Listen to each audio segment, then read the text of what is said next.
भागवत जी ये कहते हैं कि जब विशेषज्ञ चिकित्सा की बात आए, गंभीर रोग जैसे कैंसर है, डायबिटीज है, आर्थराइटिस है, तो इसमें वो कहते हैं कि भगवान ने, प्रकृति ने ऐसी व्यवस्था बनाई है कि विशेष गंभीर रोगों की चिकित्सा भी आप बहुत आसानी से, सहजता से कर सके। उसमें से उन्होंने एक जगह लिखा है कि इस पूरे ब्रह्मांड में, पूरी प्रकृति में ऐसी कई चीजें हैं जो एक साथ वात, पित्त और कफ तीनों को ठीक करने की शक्ति रखती है। एक साथ बहुत कम चीजें ऐसी हैं प्रकृति में जो वात, पित्त, कफ तीनों को एक साथ ठीक रखें। कुछ चीजें ऐसी हैं जो वात को अच्छा रखेंगी, कुछ चीजें ऐसी हैं जो पित्त को अच्छा रखेंगी, कुछ चीजें ऐसी हैं जो कफ को अच्छा रखेंगी। वात को अच्छा रखने वाली सबसे अच्छी चीज जो आपके घर में है वो है तेल। तेल तेल वो जिसमें आप सब्जियां बनाते हैं, तेल वो जिसमें आप सब्जियां बनाते हैं। तो सबसे अच्छी चीज वो बोलते हैं कि तेल है, जो वात को हमेशा समभाव में रखता है, समानता में रखता है, वात को बढ़ने नहीं देता। लेकिन उन्होंने एक शब्द पर जोर दिया है कि तेल का माने शुद्ध तेल। अब ये शुद्ध तेल उन्होंने लिखा 3500 साल पहले। आज के विश्लेषण में अगर हम ध्यान दें तो शुद्ध तेल का माने तेल की घानी से निकाला हुआ सीधा सीधा तेल, बिना कुछ मिलाए हुए सीधा सीधा तेल, कोई भी मशीन से निकाला हुआ सीधा सीधा तेल, उसमें कुछ नहीं मिलाया, मतलब नॉन रिफाइंड तेल। नॉन रिफाइंड तेल। अगर आप तेल खा रहे हैं तो भागवत जी का निवेदन है कि आप तेल शुद्ध खाइए, माने रिफाइंड तेल मत खाइए, डबल रिफाइंड तेल मत खाइए। अब आप कहेंगे जी क्यों नहीं खाएं, डॉक्टर तो यही बोलते हैं कि रिफाइंड खाओ, डबल रिफाइंड खाओ तो आपको हृदय घात नहीं आएगा, वगैरह वगैरह। ये जो रिफाइंड तेल है, मैंने इनको देखा है कैसे रिफाइंड किया जाता है। आप भी देख लें, कभी मौका मिले तो बहुत अच्छा होगा। किसी भी तेल को रिफाइंड करने में 6 से 7 केमिकल इस्तेमाल होते हैं और डबल रिफाइंड करने में 12 से 13 केमिकल इस्तेमाल होते हैं। वो सब केमिकल मनुष्य के द्वारा बनाए गए हैं प्रयोगशाला में। भगवान का बनाया हुआ एक भी केमिकल तेल को रिफाइंड नहीं कर सकता। भगवान का बनाया हुआ माने प्रकृति का दिया हुआ, जिसको आप अंग्रेजी में कहते हैं ऑर्गेनिक। ऑर्गेनिक एक भी केमिकल नहीं है जो तेल को साफ कर सके, एक भी केमिकल दुनिया में नहीं। जितने भी केमिकल तेल को साफ करने के लिए उपयोग किए जाते हैं वो सब इनऑर्गेनिक है, और इनऑर्गेनिक केमिकल ही दुनिया में जहर बनाते हैं और उनका कॉम्बिनेशन जहर की तरफ ही लेके जाता है। आज की दुनिया में मॉडर्निज्म के नाम पर, आधुनिकता के नाम पर जितने इनऑर्गेनिक केमिकल्स जगह जगह इस्तेमाल हो रहे हैं, वो सब आपको धीरे धीरे उस तरफ ले जा रहे हैं जहां आप जहर अपने ही शरीर में पैदा कर दें। इसलिए रिफाइंड तेल, डबल रिफाइंड तेल गलती से भी मत खाइए। भागवत जी कहते हैं कि जिंदगी भर वात को ठीक रखना है, जिंदगी भर। तो वात को ठीक रखने के लिए सबसे सरल चिकित्सा वो बोलते हैं वो तेल का ही है। वो कहते हैं शुद्ध तेल खाइए। शुद्ध तेल माने घानी से निकाला हुआ तेल। अब आपके मन में 2 प्रश्न आएंगे तुरंत कि शुद्ध तेल में तो बास बहुत आती है। हाँ, सीधा प्रश्न। दूसरा प्रश्न आएगा जी शुद्ध तेल बहुत चिपचिपा होता है, गाढ़ा होता है, चिपचिपा होता है और बास अलग से आती है। हम लोगों ने जब शुद्ध तेल पर भारत देश के कुछ वैज्ञानिकों की मदद से काम किया, एक तरह से कहें रिसर्च किया, तो पता चला कि तेल का जो चिपचिपापन है वो उसका सबसे महत्वपूर्ण घटक है। तेल में बहुत कुछ होता है, जैसे मैंने आपको पहले दिन बताया ना, मिट्टी में माइक्रो न्यूट्रिएंट्स हैं, कैल्शियम है, आयरन है, सिलिकॉन है, कोबाल्ट है, ऐसे तेल में भी है, हर चीज में है। तो तेल का जो सबसे महत्वपूर्ण हिस्सा है वो उसका चिपचिपापन ही है। और जैसे ही तेल में से ये चिपचिपापन निकाला तो पता चला वो तेल ही नहीं बचा। तेल खाया जाता है वो बचा ही नहीं, वो हिस्सा ही गायब हो गया। फिर हमने देखा कि तेल में जो बास आ रही है, बास, वो उसका प्रोटीन कंटेंट है। तेल में प्रोटीन बहुत है। जैसे आपने सुना है दालों में प्रोटीन होता है, दालों में प्रोटीन सबसे ज्यादा है, भगवान का, ईश्वर का दिया हुआ। दालों के बाद दूसरे नंबर पर जो प्रोटीन सबसे ज्यादा है वो तेलों में है। तो आप जो तेल में देख रहे हैं कि उसकी बास है, वो बास जो है ना, उसका ऑर्गेनिक कंटेंट है प्रोटीन के लिए। 4-5 तरह के प्रोटीन है सभी तेलों में। आप जैसे ही तेल की बास निकालेंगे, उसका प्रोटीन वाला घटक गायब हो जाता है। अब बास निकाल दिया तो प्रोटीन निकल गया, और चिपचिपापन निकाल दिया तो उसका जो फैटी एसिड है वो गायब। अब ये दोनों ही चीजें गायब हो गई तो तेल नहीं रहा, वो पानी है एक तरह से। इसलिए भागवत जी ने सूत्र लिखा कि जिंदगी भर वात की चिकित्सा अगर आपको करनी पड़ जाए तो बेहतर है कि आप शुद्ध तेल खाएं, तो वात की चिकित्सा ही ना करनी पड़े। और मैंने आपको सबसे पहले दिन बताया था कि दुनिया में सबसे ज्यादा रोग वात के ही हैं, सबसे ज्यादा रोग। ये घुटने दुखना से लेकर कमर दुखना, हड्डियों में दर्द, ये वात के तो रोग है ही। सबसे खतरनाक वात का रोग है हार्ट अटैक, हृदयघात। सबसे खतरनाक वात का रोग है पैरालिसिस। सबसे खतरनाक वात का रोग है ब्रेन का डैमेज हो जाना। तो ये खराब से खराब जो रोग आपकी जिंदगी में है, इनमें वात के खत्म हो जाने की या वात के पूरी तरह से बिगड़ जाने की भूमिका सबसे बड़ी है। फिर मैंने देखना शुरू किया कि हिंदुस्तान में ये रिफाइंड तेल कब से आए। आज से 50 साल पहले तो कोई जानता नहीं था कि रिफाइंड तेल क्या होता है। ये पिछले 20-25 वर्षों में आए हैं रिफाइंड तेल। कुछ कंपनियां निकली इस देश में, कुछ विदेशों से आई, कुछ हिंदुस्तानी कंपनियां, दोनों ने मिलकर रिफाइंड तेल का चक्कर चलाया। रिफाइंड तेल बहुत अच्छा है, बहुत अच्छा है। अब ये बहुत अच्छा उन्होंने कहा, किसी ने माना नहीं, तो डॉक्टरों से कहलवाया, बहुत बड़े बड़े डॉक्टरों से कहलवाया। जो डॉक्टर अपने मरीजों को कहते हैं कि भैया तेल हमेशा रिफाइंड ही खाना, ये वाला तेल लाना, वो वाला तेल लाना, अलग अलग ब्रांड के है ना, सफोला ले आना, सनफ्लावर ले आना, ये ले आना, वो ले आना। इन डॉक्टरों के साथ मैंने जब वार्ताएं करना शुरू किया, खासकर बंबई के कुछ डॉक्टरों को जो हर समय ये प्रेस्क्रिप्शन के साथ कहना नहीं भूलते कि तेल सफोला का ही खाना या तेल ये ही खाना, तो मैंने कहा डॉक्टर साहब सफोला से आपका क्या रिश्ता है, जो आप हर मरीज को कहते हैं तेल सफोला का ही खाना? ये क्यों नहीं कहते तेल तिल का ही खाना?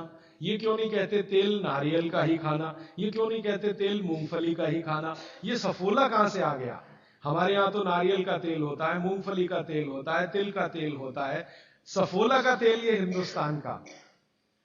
तो वो डॉक्टर तो नहीं बताते, लेकिन उनकी पत्नियां बताती हैं कि वो सफोला वाला आता है ना, तो डॉक्टर साहब को कभी रेफ्रिजरेटर दे जाता है, कभी टेलीविजन दे जाता है, कभी डॉक्टर साहब और मुझे मिला के नेपाल की यात्रा करा देता है, कभी हमारे बच्चों के साथ हमको अफ्रीका की सफारी दिखा देता है।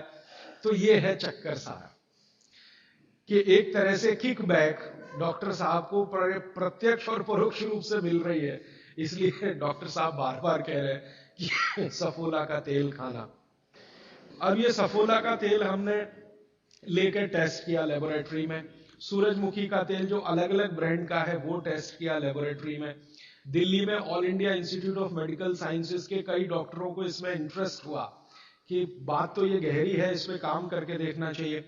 तो वो डॉक्टरों ने जो कुछ भी निकाल के दिया है रिसर्च के रूप में, है तो बहुत मोटा हिस्सा, अगर बात करूं तो बहुत दिन बीत जाएंगे, उसका निष्कर्ष एक वाक्य में बता देता हूं कि तेल में जैसे ही आप बास को निकालेंगे और उसका चिपचिपापन हटाएंगे, वो तेल ही नहीं रहता, तेल के सारे महत्वपूर्ण घटक निकल जाते हैं। और डबल रिफाइंड में तो कुछ भी नहीं बचता। डबल रिफाइंड तो बिल्कुल छूछ है, कुछ है ही नहीं उसमें, और आप उसको खा रहे हैं। तो तेल के माध्यम से शरीर को जो कुछ चाहिए वो मिलता नहीं। आप बोलेंगे जी तेल के माध्यम से हमारे शरीर को क्या मिलता है? मैं बार बार एक शब्द पे आपको ध्यान लाया, HDL, हाई डेंसिटी लिपोप्रोटीन। ये तेलों में से ही आता है आपके शरीर में। वैसे तो ये लीवर में बनता है, लेकिन तेल खाएं तब, खाएंगे नहीं तो बनेगा नहीं है। तो शुद्ध तेल आप खाएं तो आपके लीवर की मदद से एचडीएल आपके शरीर में बेहतरीन स्थिति में रहे। और ये एचडीएल ही है जो आज की रिसर्च बताती है जो वात को कंट्रोल कर सकता है, एचडीएल ही है। तो आधुनिक विज्ञान का ये एचडीएल और 3500 साल पहले के विज्ञान बाघवट चिकित्सा का तेल, ये दोनों एक ही चीजें हैं। तो आप शुद्ध तेल खाएं तो एचडीएल अच्छा रहे, एचडीएल अच्छा रहे, जिंदगी में हार्ट अटैक आने की कोई संभावना नहीं। आप निसंकोच अपना जीवन बिताइए। फिर एक और महत्व की बात, हमने हमारे कुछ दोस्त लोग हैं इस अभियान में जुड़े हुए, उनके ऊपर एक्सपेरिमेंट किए। खासकर छत्तीसगढ़ में हमारे कुछ मित्र हैं। मैंने कहा भाई आप ऐसा करो, चिकित्सा करनी है तो बाघवट की करो। हाँ ठीक है करेंगे। तुम डॉक्टर बंद कर दो। हाँ बंद कर देंगे। तो ऐसे हमने कुछ हमारे दोस्त इकट्ठे किए जिनको बहुत ज्यादा समस्या है कोलेस्ट्रॉल की, बहुत ज्यादा समस्या है ट्राइग्लिसराइड की, बहुत ज्यादा समस्या है हाई बीपी की। ऐसे कुछ लोग इकट्ठे किए और छत्तीसगढ़ में ये इसलिए किया कि छत्तीसगढ़ भारत में ऐसा एक राज्य है जहां शुद्ध तेल अभी भी मिलता है। गांव गांव में तेल निकालने वाली घानियां हैं, आसानी से तेल उपलब्ध है और आसानी से सरसों भी उपलब्ध है, मूंगफली भी उपलब्ध है। तो वहां करने का ये एक ही प्रयोजन था और ये लगभग हम 3-3.5 साल से कर रहे हैं। अभी भी ये चालू है, हमारा काम बंद नहीं हुआ है। तो वहां हमने जिन जिन लोगों को शुद्ध तेल पर लाया उनका ये बंद करा दिया, रिफाइंड और डबल रिफाइंड, और शुद्ध तेल पर वो आते गए। अभी उनकी स्थिति ये है कि जब हम उनको डॉक्टर को दिखाते हैं और पुरानी रिपोर्ट लेके जाते हैं कि देखो 3 साल पहले इनकी ये रिपोर्ट थी, कोलेस्ट्रॉल इतना, ट्राइग्लिसराइड इतना, ये इतना, तो डॉक्टर कहता है ये रिपोर्ट में तो 8 दिन के ज्यादा जिंदा नहीं रहना चाहिए, हार्ट अटैक आना ही चाहिए और मरना ही चाहिए, लेकिन आप बचे कैसे हैं? तो अब रिपोर्ट ये देख लो। आज की रिपोर्ट उनको दिखाते तो वो कहते हैं कि मिरेकल है, ये मिरेकल कुछ नहीं है, चमत्कार कुछ नहीं, बस एक ही है कि शुद्ध तेल खाया उन्होंने और जो तेल के घटक होते हैं वो भरपूर मात्रा में उनके शरीर को मिले, इसलिए उनके ट्राइग्लिसराइड्स लेवल कम हुए, कोलेस्ट्रॉल लेवल माने वीएलडीएल एलडीएल कोलेस्ट्रॉल लेवल कम हुए, एचडीएल उनका बहुत तेजी से बढ़ा, ब्लड प्रेशर उनका अपने आप कम हुआ, हार्ट अटैक आने की जो कंडीशन बनी हुई थी वो पूरी तरह से खत्म हुई। और अब इतना काम करने के बाद मुझे ये कॉन्फिडेंस हो गया है कि उनमें से 2 हमारे कार्यकर्ता तो ऐसे हैं जिनको हार्ट में भयंकर ब्लॉकेज थे, अभी चेक कराएंगे तो वो ब्लॉकेज भी नहीं मिलेंगे। ये आया रिपोर्ट और बाघवट जी का देखकर फिर मैंने देखना शुरू किया। आप भी जरा पुरानी चीजें याद करिए, 20 साल पहले की, 25 साल पहले की। तो हमारे घरों में बहुत सारी चीजों में बहुत बार तेल का उपयोग होता था और तेल के साथ घी का उपयोग तो और भी ज्यादा होता था। तेल और घी एक ही कैटेगरी मान लें आधुनिक विज्ञान के हिसाब से, वैसे आयुर्वेद के हिसाब से दोनों अलग कैटेगरी हैं, लेकिन 1 मिनट के लिए मान लें हम कितने बार हम घी का उपयोग करते थे घरों में। शीरा बना रहे हैं, हलवा बना रहे हैं, बिना घी के बन नहीं रहा है, दाल में घी खा रहे हैं, रोटियों पे घी खा रहे हैं, सब्जियों में घी खा रहे हैं और फिर सब्जियां तेल में बना रहे हैं। आप जरा कल्पना तो करिए, कितनी जगह तेल तेल तेल, कितनी जगह घी घी घी।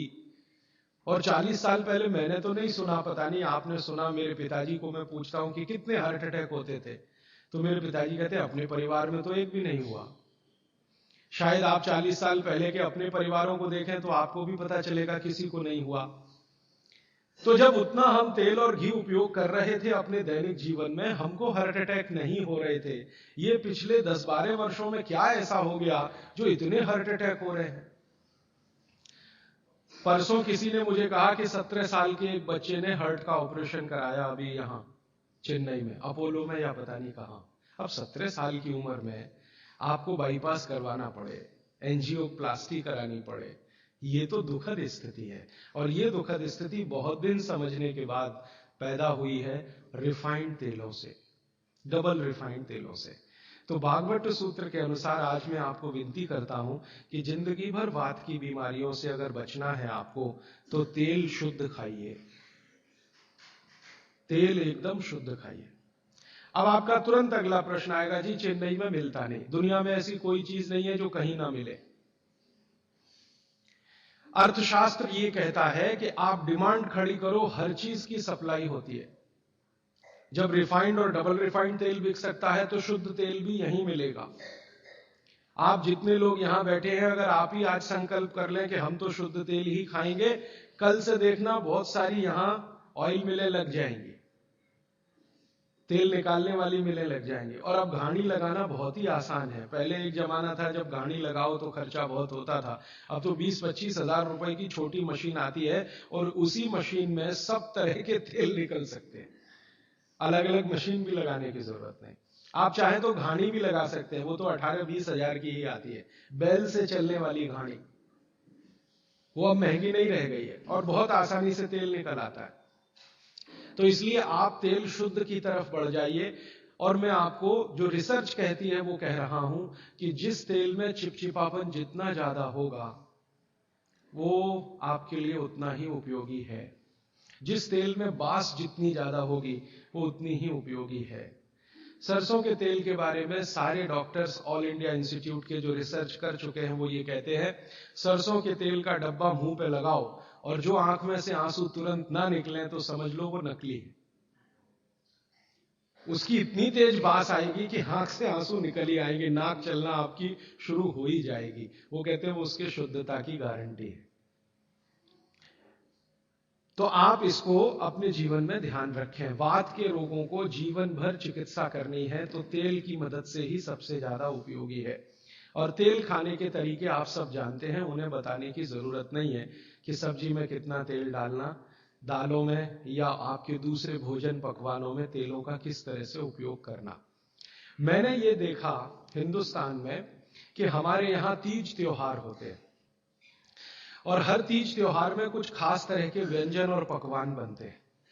मैंने ये देखा है कि कुछ खास तरह के त्योहार में कुछ खास तरह का तेल उपयोग हो रहा है, दूसरे तरह के त्योहारों में दूसरे तरह का तेल उपयोग हो रहा है। उसके पीछे बड़ा साइंस है, बहुत बड़ा साइंस है, बहुत बड़ा विज्ञान है। वो विज्ञान ये है कि जैसे मान लीजिए होली के आसपास के त्योहार, चैत्र के महीने के त्योहार, फागुन और चैत्र के महीने के त्योहार। अब फागुन और चैत्र के महीने के त्योहारों में जो जो पकवान बन रहे हैं, आप उन पर अगर नजर डालें तो वो उस मौसम के हिसाब से बहुत ही अनुकूल है। दिवाली के आसपास के जो तीज त्योहार हैं, नवंबर दिसंबर के या अक्टूबर नवंबर के, उनमें जो पकवान बन रहे हैं वो खास तरह के प्रिपरेशन है, बहुत गहरा विज्ञान है।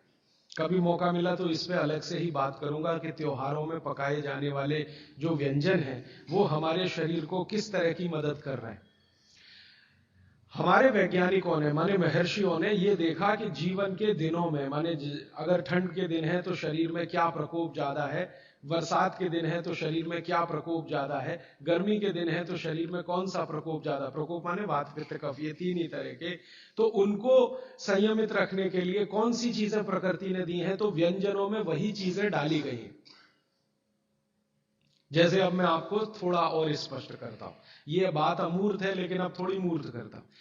सर्दी के दिनों में जितने भी त्योहार आप मनाते हैं या जितने भी त्योहारों में आप अपने जीवन को लगाते हैं, ये सब त्योहारों में आप देखो भोजन ज्यादा से ज्यादा आपके हिसाब से गरिष्ठ होता है। प्रिपरेशन कुछ इस तरह के होते हैं, जैसे आप तिल खा रहे हैं, सर्दी के दिनों में भरपूर तिल खाया जाता है और तिल के तरह तरह के व्यंजन बनाए जाते हैं। अगर आप गुजरात में रहते हैं तो अड़दिया खाया जाता है, अड़दिया। दुनिया का इससे अच्छा शायद कोई पकवान ना हो, अड़दिया जिसको कहा जाता है, उड़द की दाल का बनता है अड़दिया। ऐसे ही राजस्थान के कुछ इलाकों में विशेष पकवान है, ऐसे उत्तर प्रदेश के इलाकों में कुछ पकवान है। लेकिन अगर महसूस करें तो ये सब भारी हैं, भारी गुरुत्व है इसमें। वाघभट्ट जी ने एक शब्द इस्तेमाल किया, गुरुत्व वाले पदार्थ, माने भारी हैं, आसानी से नहीं पचते, धीरे धीरे पचते। अड़दिया तो आसानी से नहीं पचेगा, तिल की चीजें भी आसानी से नहीं पचने वाली हैं। लेकिन जिन दिनों में हम ये खा रहे हैं उन दिनों में शरीर के लिए यही अच्छा है कि कोई चीज आसानी से ना पचे, धीरे धीरे पचे, देर में पचे। क्यों? अब ये ठंडी के दिन होते हैं तो ठंडी के दिनों में शरीर में पित्त जो है ना थोड़ा कम होता है, पित्त थोड़ा कम होगा, वात ज्यादा बढ़ा हुआ रहेगा और कफ सबसे ज्यादा बढ़ा हुआ रहेगा ठंड के दिनों में। अब कफ सबसे ज्यादा बढ़ा हुआ है तो कफ का असर हमारी जठर अग्नि पर है। अब कफ का असर जठर अग्नि पर है तो जठर अग्नि भी थोड़ी कम रहती है, थोड़ी। जो गर्मियों के दिनों में वो भड़कती है उतनी नहीं होती। तो अगर आपकी जठर अग्नि कुछ कम है, कफ के प्रभाव में है, तो आप भोजन भी ऐसे खाइए जो तुरंत पचने वाले नहीं है, धीरे धीरे पचने वाले हैं, ताकि जठर अग्नि उसके साथ मेल कर ले अपनी गति का। ऐसे समझ लो जठर की गति कम होती है तो खाया जाने वाला खाना भी कम गति से पचने वाला हो तो बहुत अच्छा है। तो सोच समझकर यह तय किया गया कि सर्दी के दिनों में तिल खाना है, सर्दी के दिनों में मूंगफली खानी है, सर्दी के दिनों में गुड़ खाना है, सर्दी के दिनों में घी सबसे ज्यादा खाया जाता है। और आपने अक्सर वैद्यों से सुना होगा सेहत बनानी है तो यही दिन सबसे अच्छे हैं, माने खूब अच्छा अच्छा खाओ। और भगवान का दिया हुआ भी इन महीनों में भरपूर होता है। तिल भी इन्हीं महीनों में आते हैं, मूंगफली भी नई इन्हीं महीनों में आती है, चने भी इन महीनों में नए आते हैं। तो अच्छा खाना खाने का समय यही माना जाता है सर्दियों का। और अच्छा खाना वो जो गुरुत्व वाला है, गुरुत्व वाला वो जो थोड़ा धीरे धीरे धीरे धीरे पचता है।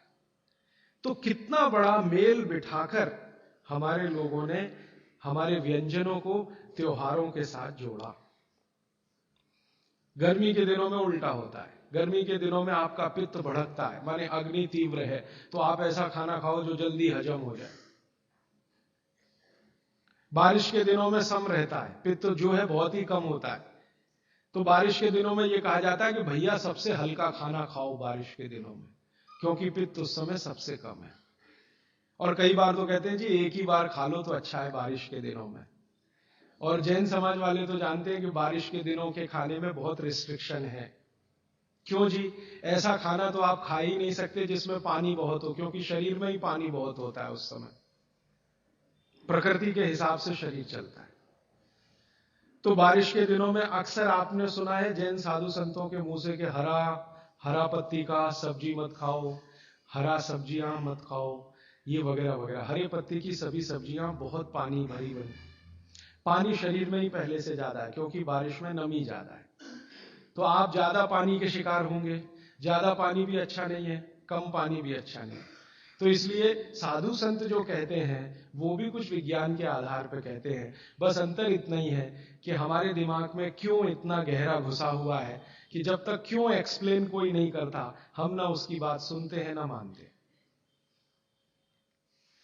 तो अपने देश में भागवत जी के अनुसार वात की चिकित्सा जिंदगी भर अच्छी रहे आपकी तो तेल शुद्ध खाइए, ये एक सूत्र। अब दूसरा सूत्र वो कहते हैं कि पित्त की चिकित्सा, पित्त जिंदगी भर आपका ठीक रहे, आपको तकलीफ ही ना आए, तो कहते हैं देशी गाय का घी खाइए। पित्त को जिंदगी भर सम रखने के लिए अगर कोई एक चीज उन्होंने बताई है सबसे अच्छी, वैसे तो उन्होंने सैकड़ों चीजें बताई, सबसे अच्छी तो उसकी ऊपर की श्रेणी में गिनती है घी। घी माने गाय का घी। भैंस के घी के लिए उन्होंने बोला है, लेकिन उन्होंने कहा है कि वो एक ही कैटेगरी के लोगों के लिए है जो कुश्ती लड़ते हैं। कुश्ती लड़ते हैं माने पहलवानी करते हैं, दंड बैठक लगाते हैं, पहलवानी करते हैं, वो घुमाते हैं। इनके लिए उन्होंने कहा है कि ये गाय का घी कभी ना खाएं, ये भैंस का ही घी खाएं, क्योंकि होना ही उनको भैंस के जैसा है। आपके लिए नहीं है, आप सदगृहस्थ हैं, ना आपको कुश्ती लड़नी है, ना आपको पहलवानी करनी है, ना आपको दंड बैठक लगानी है, ना आपको रेस जीतनी है, आपको तो जीवन अपना चलाना है ठीक तरीके से। तो आपके लिए है गाय का घी।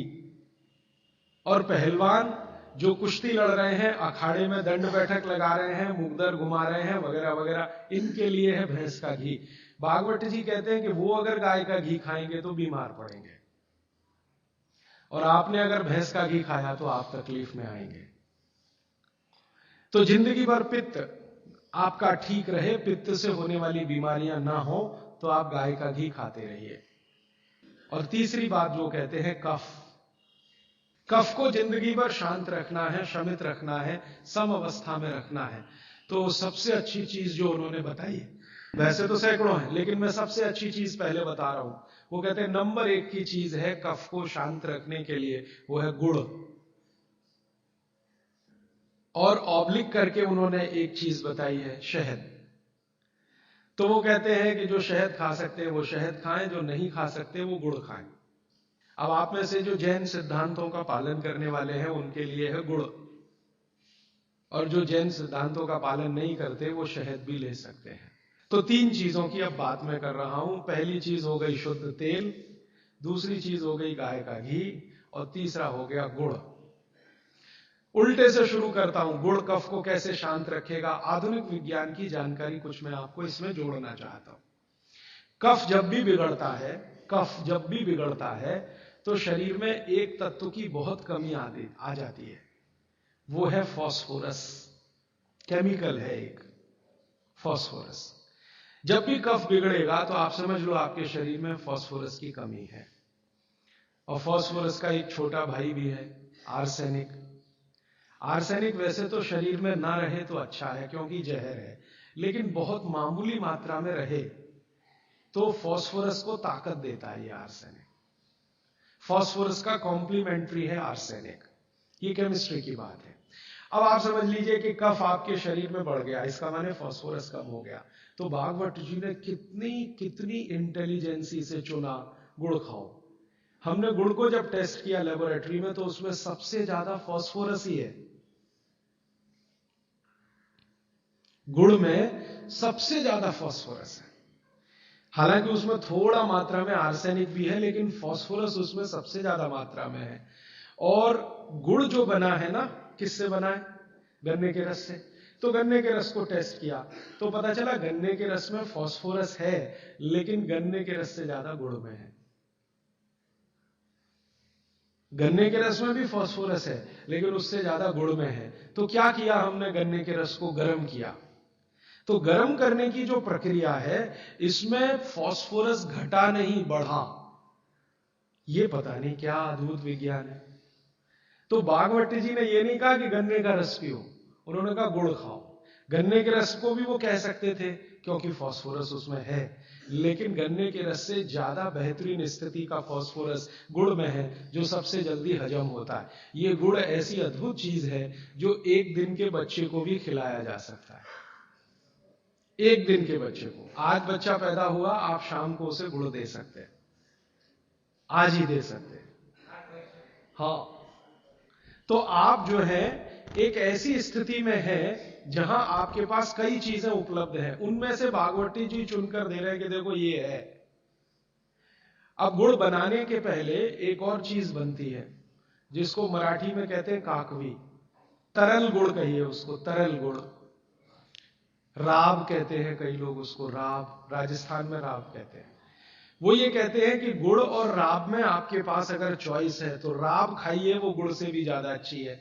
तो राब हमने बनवाई और उसको टेस्ट किया लेबोरेटरी में, तो गुड़ से बेहतरीन स्थिति का फास्फोरस राब में है।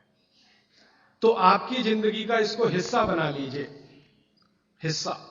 कफ की जिंदगी में तकलीफ कभी भी नहीं आए जो आप राब और गुड़ खाएं, ये आपकी जिंदगी का हिस्सा हो जाना चाहिए। अब आप पूछेंगे जी कौन सा गुड़ खाएं?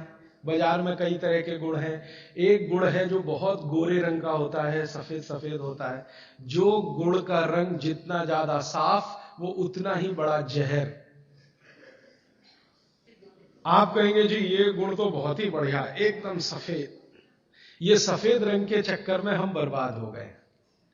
जब से अंग्रेज आए ना, हमारे दिमाग में भूत घुस गया। हर चीज हमें गोरी चाहिए, हर चीज गोरी, हर एक रंग सफेद चाहिए। हाँ, मैं रविवार का अखबार जब पढ़ता हूं ना, तो मैट्रिमोनियल कॉलम्स आते हैं, सबको गोरी पत्नी चाहिए, भले चाहने वाला चिक्कट काला हो, उसको गोरी ही चाहिए।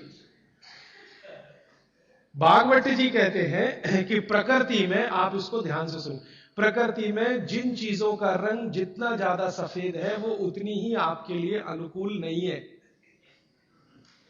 इसको ध्यान से समझिए। प्रकृति में जिन चीजों का रंग जितना ज्यादा सफेद है वो आपके अनुकूल नहीं है। उदाहरण के लिए भैंस का दूध बहुत सफेद है, वो पहलवान के लिए है, आपके लिए नहीं है भैंस का दूध। और गाय का दूध एकदम पीला है, पीला, सफेद नहीं है गाय का दूध, वो अनुकूलता ज्यादा है। तो प्रकृति में गन्ना है ना, गन्ने का रस कभी भी सफेद नहीं होता, आपने तो देखा है ना अच्छे से। गन्ने का रस तो हरा हरा ही होता है। फिर ये सफेदी कहां से आई? मैं आपको बहुत विनम्रता पूर्वक कहता हूं, ये सफेदी आती है निरमा वॉशिंग पाउडर से। और ज्यादा सफेदी आती है एरियल से, प्रॉक्टर एंड गैम्बल का एरियल। और आपको अब मैं जो कहने जा रहा हूं वो आप कभी विश्वास करें या ना करें, लेकिन सच यही है कि गुड़ बनाने वाले आपका जो सफेदी का लालच है ना, सफेदी के प्रति आपका मोह, उसको ध्यान में रखते हुए इतना निरमा डालते हैं, इतना वॉशिंग पाउडर उसमें डालते हैं गन्ने के रस में, कि वो गुड़ का रंग ही बदल जाता है। तो ये सफेद गुड़, एकदम व्हाइट कलर का गुड़, ये तो बहुत ही खतरनाक है, बहुत ही खराब है। इसको तो गलती से भी छूइए मत। तो फिर आप कहेंगे जी गुड़ कौन सा अच्छा है? गुड़ का जो नेचुरल कलर है वो वही है जो चॉकलेट का होता है। चॉकलेट आपने देखी है, जिस रंग की चॉकलेट है रंग वही गुड़ का सबसे अच्छा। तो गुड़ खरीदते समय ध्यान रखिए, तांबई कलर का, जिसको हम कहते हैं तांबई कलर, कॉपर कलर का जो गुड़ है वो दुनिया का सबसे अच्छा गुड़ है। तो गुड़ जब लाएं खरीद कर खाने के लिए, तो दुकान वाले को बोल कर लाइए कि भाई हमको ये सफेद वाला नहीं चाहिए। तो कहेगा कौन सा चाहिए? तो वो जो काला काला सा, थोड़ा चॉकलेटी कलर का, गहरे लाल रंग का, वो दे दो। तो वो भी है उसके पास, वो अंदर रखता है, क्योंकि उसे मालूम है आप लेने वाले हैं नहीं उसे, तो वो अंदर रखता तो है। आप जब मांगोगे तो वो वही लेके आएगा। ये गुड़ जहां से भी बनकर आ रहा है वहां फिर संदेशा जाएगा, ये सफेद बंद कर दो, कोई मांग नहीं रहा, कोई ले नहीं रहा, सबको अब वही चाहिए। तो गुड़ की सप्लाई बदल जाएगी, ये गुड़ ही खाए।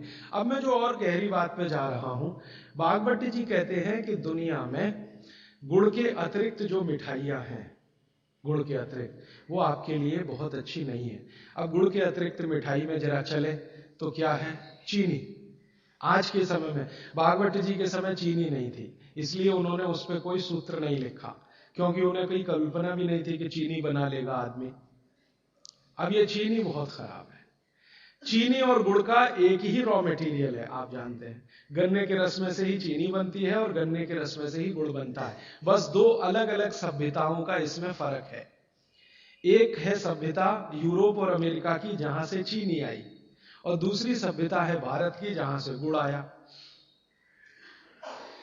एक ही रॉ मटेरियल है, एक ही रॉ मटेरियल है। चीनी बनाने के लिए भी गन्ने का रस ही लगता है, गुड़ बनाने के लिए भी गन्ने का रस ही लगता है। और थोड़ा सा आगे बढ़े कि एक ही रॉ मटेरियल है गेहूं का आटा, जिससे रोटी भी बनती है, पूड़ी भी बनती है, पराठा भी बनता है, उसी से पाव रोटी भी बनती है और डबल रोटी भी बनती है। ठीक है, सभ्यताओं का अंतर है, रॉ मटेरियल सेम है। गेहूं का आटा वो हिंदुस्तान में भी है, वो अमेरिका में भी है, वो कनाडा में भी है, वो भारत में भी है, लेकिन वो गेहूं के आटे से बनाते हैं पाव रोटी और डबल रोटी। हम गेहूं के आटे से बनाते हैं रोटी, पूड़ी या पराठा या आदि आदि बहुत सारी चीजें। अंतर क्या है जी? अंतर प्रोसेस का है, प्रक्रिया का अंतर, प्रक्रिया का अंतर है।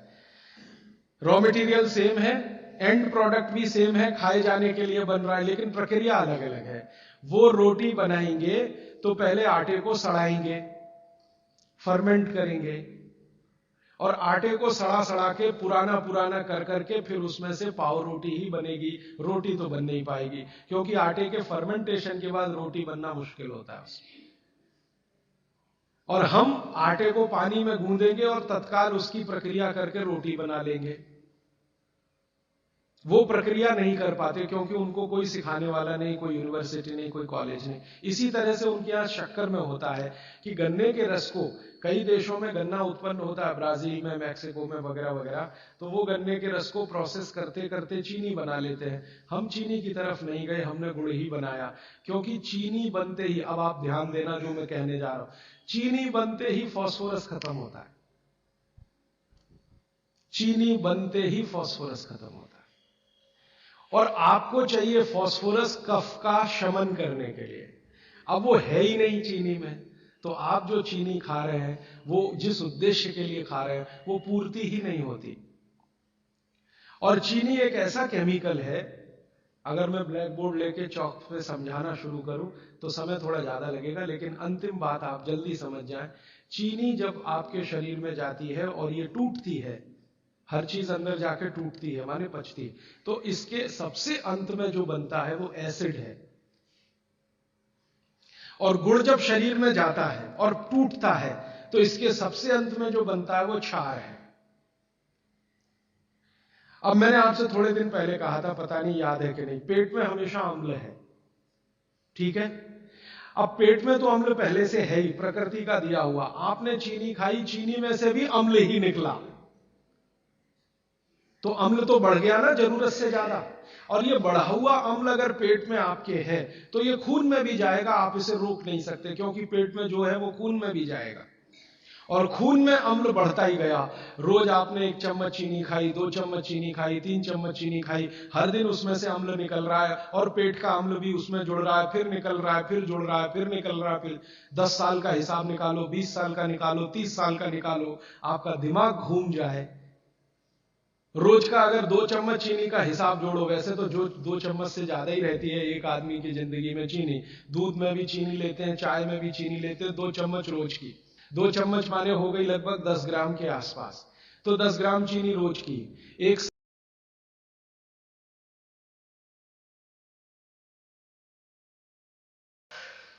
हिसाब निकालोगे ना, तो मरते समय तक 1 बोरा चीनी तो कोई भी खा लेता है, 100 किलो तक। अब इतनी चीनी खा के जो एसिड बनेगा वो कहां जाएगा? बेचारा आपका किडनी जितना निकाल सकता है वो निकालने की कोशिश करेगा, लेकिन सब नहीं निकाल पाया, तो ये रक्त में ही रहेगा। और यही एसिड है जो वात के रोग आपको पैदा करेगा। तो इसलिए चीनी और गुड़ एक ही चीज में से बनने वाली 2 मीठी वस्तुएं हैं, लेकिन गुड़ में क्या है? गुड़ जब आप खाएंगे, फास्फोरस किसी भी चीज में रहे, क्षारपन ही रखता है वो उस चीज को, माने उसमें एल्कलाइन की प्रॉपर्टी ही रहती है। तो गुड़ कितना भी खाएंगे क्षार ही बनेगा, और वो क्षार पेट के अम्ल को बैलेंस करता रहेगा। तो पेट की अम्लता बढ़ने नहीं पाएगी, तो जिंदगी आपकी सुखद और निरोगी होती जाएगी। अब इसको और एक तरीके से समझाता हूं। गुड़ और चीनी पे जब हमने एक्सपेरिमेंट किए तो पता चला, चीनी को पचाने के लिए पूरे शरीर को वैसी ही ताकत लगानी पड़ती है जैसी ठंडे पानी को पचाने के लिए लगती है। पूरा शरीर झुक जाता है, तब चीनी जाके पचती है, और सबसे देर में पचती है। आपने जो दाल खाई है वो पच जाएगी, गेहूं पच जाएगा, चना पच जाएगा, मटर पच जाएगी, चीनी सबसे अंत में जाके पचेगी, और उसको पचाना पड़ता है। लेकिन गुड़ दुनिया में ऐसी अद्भुत चीज है जो बनाई हिंदुस्तानियों ने, कि गुड़ सबको पचा देता है। गुड़ तो सब चीज को पचा देता है, चीनी को पचाना पड़ता है। मेरी बात समझ में आ रही है आपको? गुड़ हर चीज को पचा देगा, खुद ताकत लगा देगा। आपने गुड़ के साथ कुछ भी खाया है वो सब चीजें गुड़ पचा देगा, लेकिन चीनी को पचने के लिए पूरी ताकत लगती है। तो चीनी जब पचेगी तो दूसरी चीजों को तकलीफ कर देती है। तो इसलिए बेहतरीन है कि गुड़ खाइए, जिंदगी भर कफ के रोग आपको नहीं आएंगे। फिर अंत में वही सवाल, मिलता नहीं जी, ये रोना बंद कर दीजिए। दुनिया में हर चीज मिलती है, जहर भी है, अमृत भी है, आपको क्या चाहिए? और आज की दुनिया है ना, आज की दुनिया माने आज का मार्केट, माने आज की इकोनॉमिक्स, वो बायर्स इकोनॉमिक्स है, कंज्यूमर्स इकोनॉमिक्स है। बायर्स मार्केट है, कंज्यूमर मार्केट है। माने जो ग्राहक मांग करेगा वही चीज बाजार में टिकेगी, ग्राहक मांग ही नहीं करेगा तो वो टिकने वाली ही नहीं है। तो आप मांग करना शुरू करो, जी गुड़ चाहिए, गुड़ चाहिए, गुड़ चाहिए, तो आप में से ही कई लोग खड़े हो जाएंगे, बोलो कितना चाहिए। मैं कोल्हापुर जाके आता हूं, गुड़ वाले से बात करके आता हूं, हमारा गुड़ जो है हमें सफेद नहीं चाहिए, हमें तो वो वाला गुड़ चाहिए जो काला का। कोई कहेगा मैं बिहार जाके आता हूं, गुड़ वाले से बात। जहां जहां गुड़ बनने के बड़े केंद्र हैं, बिहार बहुत बड़ा केंद्र है, गन्ना होता है, कर्नाटक में बहुत गन्ना है, महाराष्ट्र तो गन्ने का सबसे बड़ा केंद्र है हिंदुस्तान में। आपका महाराष्ट्र आपके बॉर्डर पे ही है, आंध्र प्रदेश में बहुत गन्ना है, तमिलनाडु में भी गन्ना है, कई इलाके तमिलनाडु में गन्ने के। जहां जहां गन्ना होता है वहां गुड़ बन सकता है। आप गुड़ बनाने वाले को बस संपर्क कर लीजिए कि देख भाई, तू इसमें वॉशिंग पाउडर मत डालना, तू इसमें वॉशिंग पाउडर मत डालना, लगे तो 2 रुपए किलो ज्यादा ले लेना। तो वो जो 2 रुपए किलो का लालच है वो ही उसको ईमानदार बना देगा। आप ले लो उससे। वो कहता है जी मेरा गुड़ 15 रुपए किलो, आपको मैं 17 रुपए किलो ले लूंगा, तुम इसमें ये जहर मत डालना।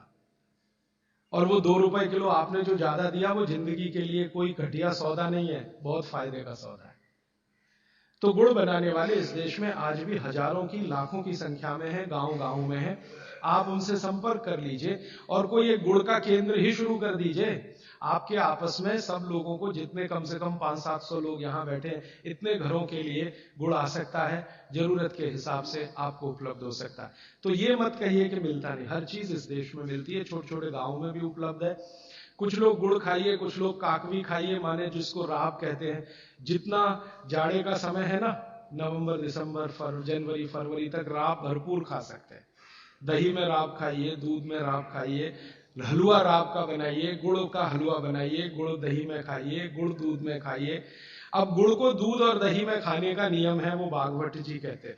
वो कहते हैं जी दही में मिला के गुड़ खाया जाए, दही में मिला के गुड़ खाइए, दूध में गुड़ कभी मत मिलाइए, दूध में गुड़ कभी मत मिलाइए, दही में मिला के खाइए। तो दूध में कैसे खाएंगे जी? दूध में ऐसे खाएंगे कि पहले गुड़ खा लीजिए, पीछे से दूध पी लीजिए, या दूध पी लिया पीछे से थोड़ा गुड़ खा लीजिए। दूध में गुड़ मिला नहीं सकते, और दही में कभी भी बिना मिलाए मत खाइए। आप में से कोई बिहार वाले हैं ना, तो वहां पर एक बहुत बढ़िया व्यंजन मिलता है, उसका नाम है दही चूड़ा। दही चूड़ा ही कहते हैं, चूड़ा। ये मिथिला में मैंने खाया और ऐसा अद्भुत है जो दुनिया में शायद कहीं ना हो।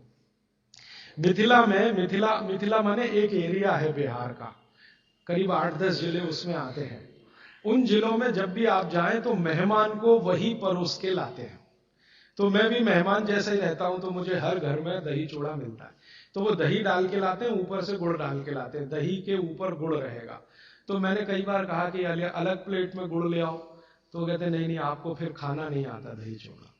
तो पहले मुझे सच में नहीं मालूम था। अब जब ये मुझे पता चला भागवत चिकित्सा का, तब मेरी अकल में आया कि वो सब भागवत के चेले हैं, दही में गुड़ मिला के पहले से ही चिवड़ा पे रख के लाते हैं। तो दही में गुड़ मिला के ही खाइए। अगर आप दही खा रहे हैं तो गुड़ मिला के ही खाइए, तो दही के कई दोष जो आपके लिए अनुकूल नहीं है वो भी खत्म हो जाते हैं। और दूध में गुड़ कभी भी मत मिलाइए। एक जगह तो वो ये कहते हैं कि दूध खाली पी लीजिए, गुड़ आगे पीछे खा लीजिए, वो ज्यादा बेहतर है। तो गुड़ खाइए, मेरा कहने का मतलब ये है। अब गुड़ के कितने प्रिपरेशन है हमारे घर में? गुड़ का तिल का प्रिपरेशन एक है, तिल पट्टी कहते हैं, गजक, गजक। तो भरपूर गजक खाइए। क्यों खाइए जी? तिल है और गुड़ है। गुड़ में जो केमिकल है ऑर्गेनिक, तिल में लगभग वही सब है जो गुड़ में है। तिल भी क्षारीय है, गुड़ भी क्षारीय है, और दोनों क्षारीय चीजें खाएंगे तो पेट के अम्ल को बैलेंस करती रहेंगी। तो तिल गुड़ रोज खाइए, माने तिल की पट्टी बनाइए, गजक बनाइए, नहीं तो तिल का लड्डू बनाइए, गुड़ के साथ बनाइए। फिर इसी तरह से मूंगफली है, मूंगफली भी क्षारीय है और गुड़ भी क्षारीय है। तो मूंगफली और गुड़ मिला के वो पट्टी आती है, वो खाइए, बच्चों को खिलाइए।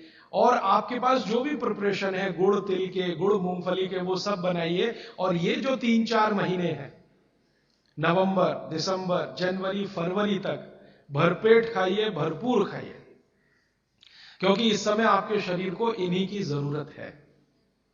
तो कफ जिंदगी से बहुत दूर रहेगा। तिल खा रहे हैं, गुड़ खा रहे हैं, मूंगफली खा रहे हैं, कफ बढ़ने की बिल्कुल संभावना नहीं।